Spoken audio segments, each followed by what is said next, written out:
This is Jeff Desk.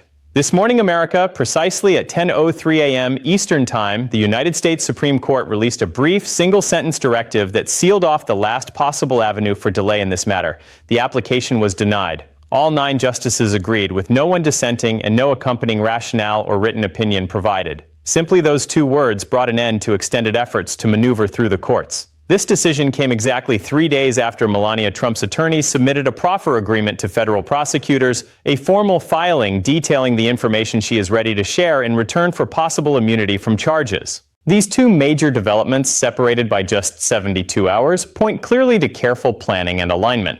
Before anyone brushes this off as sensational gossip or partisan commentary, understand that what follows rests entirely on verifiable public documents. Official court records, the proffer filing itself, and the Supreme Court's order. These are accessible materials anyone can review. No unnamed insiders or unconfirmed leaks involved. What has now taken full legal effect is this. Melania Trump has chosen to relinquish her spousal privilege. This is the standard safeguard that generally stops prosecutors from requiring one spouse to give evidence against the other. By giving it up on her own accord, she opens the door for her involvement. The material she has indicated she will supply breaks down into 3 main areas: records related to finances that demonstrate awareness of improper asset assessments, exchanges concerning property worth and requests for financing, and statements that align with and support the accounts already given under oath by accountants and financial representatives to the grand jury. With the Supreme Court's denial in place, every avenue for further appeals, postponements, or legal blocks has been exhausted. The grand jury could receive her account in the very near future. Meanwhile, her former husband's scheduled confirmation process for a cabinet position is set for the beginning of March, roughly 6 weeks away. Allow me to outline the precise chain of events over these past 3 days, as the order of developments makes plain that none of this unfolded by chance. I intend to track every step in this proceeding as confirmed facts come forward. No conjecture, only documented reality. If you're interested in following the legal steps free from media distortion, consider subscribing for updates. Let's begin with the sequence of key moments. On Monday afternoon around 2 p.m. Eastern, Melania Trump's counsel delivered a filing to the special counsel's team. Known as a proffer agreement, this is essentially an advance outline. The individual describes the facts they possess, the testimony they can deliver, and the supporting materials they can turn over. In return, the government weighs whether to grant protection against prosecution tied to that information. Such arrangements occur regularly in federal investigations. Nothing extraordinary there. What stands out here is the person involved and the substance of what is being presented. 24 hours later, on Tuesday afternoon at roughly 2 p.m. Eastern, the other side's lawyers submitted an urgent request to the Supreme Court. They sought to prevent her from appearing before the grand jury altogether. Their core claim, compelling spousal evidence, would infringe on marital confidentiality rights protected under constitutional provisions. That turnaround was remarkably swift. Preparing such a filing typically requires far more time. The speed suggests preparation was already underway, anticipating this exact step. 48 hours in, on Wednesday morning, the Supreme Court officially accepted the request, assigned it a docket number, and placed it on their calendar for consideration. Importantly, though, no temporary halt, or stay, was granted. A stay would have paused everything pending a full review. Without one, proceedings moved ahead uninterrupted while the justices evaluated the issue. That lack of immediate intervention carries weight. When the court acts quickly to freeze matters, it often indicates the argument holds some promise. Proceeding without pause suggests doubt about its strength. Then, at the 72-hour mark this morning, Thursday at 10:03 a.m., came the ruling. One concise sentence stating the application was denied with complete unanimity. No separate views emerged from any justice, including those appointed by the former president. When the court provides even a brief explanation, it signals the need to clarify a point of law. A bare denial without commentary, especially unanimous, indicates the position lacked substance worth addressing. In my experience following cases over 3 decades, I've encountered this kind of outright dismissal only a handful of times. Each instance where the claim proved too insubstantial to justify extended discussion.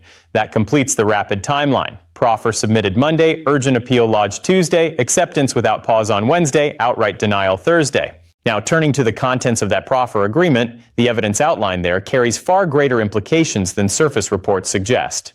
It organizes the offered material into 3 distinct groups, and their combined impact is what elevates the situation. First, financial records that reflect understanding of misleading valuations. She participated in signing shared tax declarations covering 2014 through 2020, 6 consecutive years of submissions where both parties affirmed the accuracy of the details under legal penalty.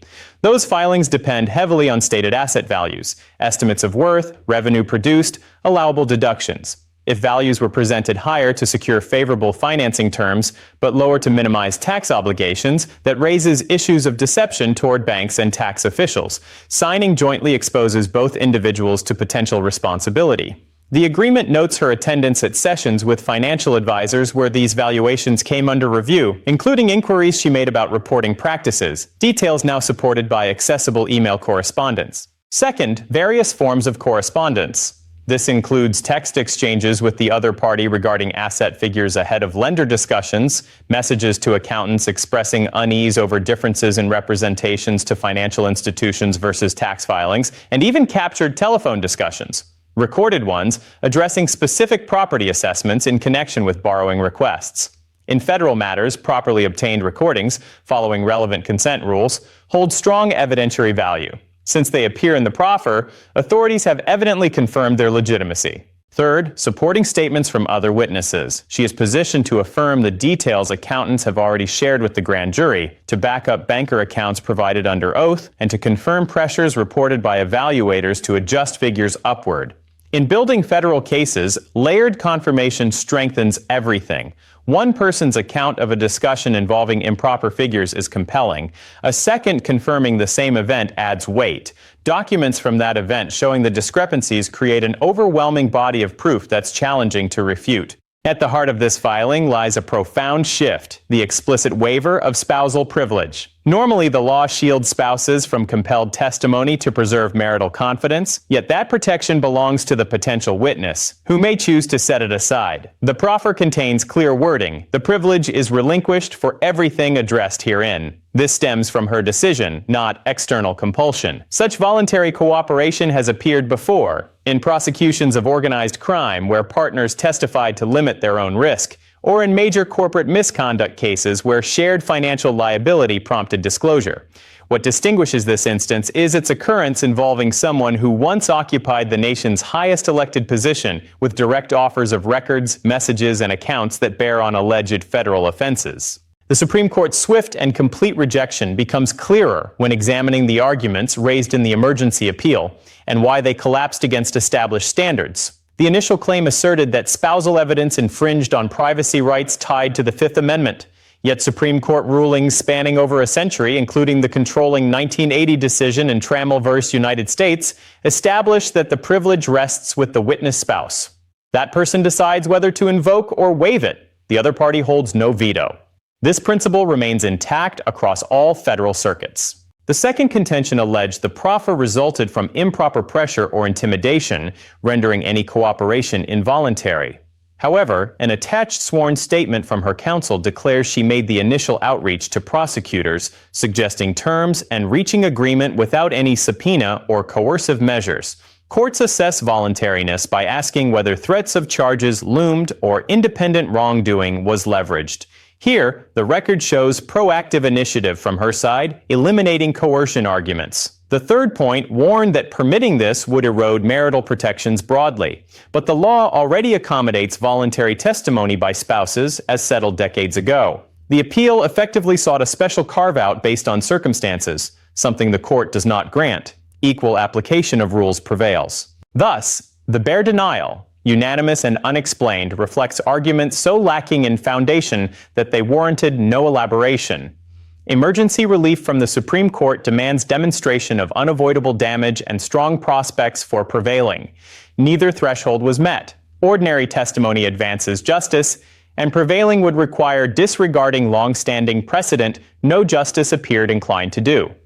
With that barrier removed, the pace in the lower court has quickened significantly. The grand jury, which convenes regularly on Tuesdays and Thursdays in the relevant federal district, now faces no obstruction. Given the readiness implied by the proffer, her appearance could occur within the coming week, perhaps as early as the next scheduled session. Following her input, prosecutors will weigh next steps. They could integrate her contributions to reinforce the current set of charges, 34 counts involving altered records and deceptive practices toward financial entities, drawing on her role in joint filings, meeting attendance, and alignment with prior witnesses. Alternatively, fresh evidence might prompt a new or expanded charging document. One detail in the proffer concerns a March 2020 discussion she witnessed between the other party and a lender regarding valuations tied to a financing request. Should her account establish mutual awareness and agreement to misleading statements, followed by action like submitting the application, that framework fits elements of conspiracy, a distinct offense requiring coordinated intent and a concrete step forward. The existing trial setting remains September 16th, about 28 weeks ahead. Absent further viable delays, no additional blocks on evidence, no privilege disputes, the schedule appears firm. Share your thoughts below. Looking at this progression, do you anticipate her involvement prompting new accusations or primarily bolstering what's already charged? I'm interested in your read of the facts presented. Beyond the immediate case, this sequence establishes lasting markers for how federal cases proceed. 1. Cooperation from spouses even in matters touching peak authority. Past examples exist in racketeering or major business wrongdoing, but never before at this elevated plane, where joint exposure through signatures and presence prompts disclosure of incriminating material. Prosecutors now have reaffirmed guidance. Voluntary waiver overrides privilege objections. 2. Rapid judicial signals that privilege-based delays hold little sway. The terse, unanimous denial marks that such tactics, when the witness elects cooperation, gain no traction. Future white-collar defenses must recognize this limitation. 3. The process demonstrates impartial enforcement irrespective of influence or resources. Lengthy procedural battles often aim to exhaust resources or await shifts in context. Here, firm timelines, decisive rulings, and uninterrupted proceedings show the machinery can operate effectively against manipulation. In the coming month, 3 particular elements will clarify the path ahead. First, grand jury patterns. Additional subpoenas in the short term would indicate pursuit of expanded allegations drawing from her material. Second, anticipated defense filings. Efforts to bar her evidence at trial are predictable, but their focus, on authenticity of recordings, for instance, or her reliability, will highlight the prosecution's strongest points. Third, completion of any formal protection deal.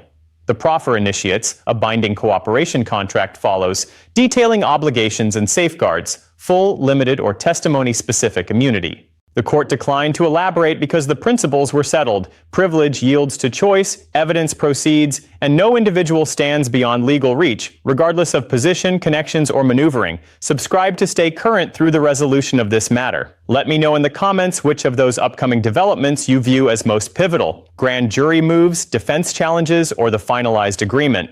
I review all responses. We've now covered the cooperation filing, but the sealed record of her sworn statements has surfaced separately. I examine her precise remarks on the alleged financial irregularities in the linked video. It's essential viewing. Check it out right here. This is Jeff Desk. Stay awake, America. We'll see you in the next one.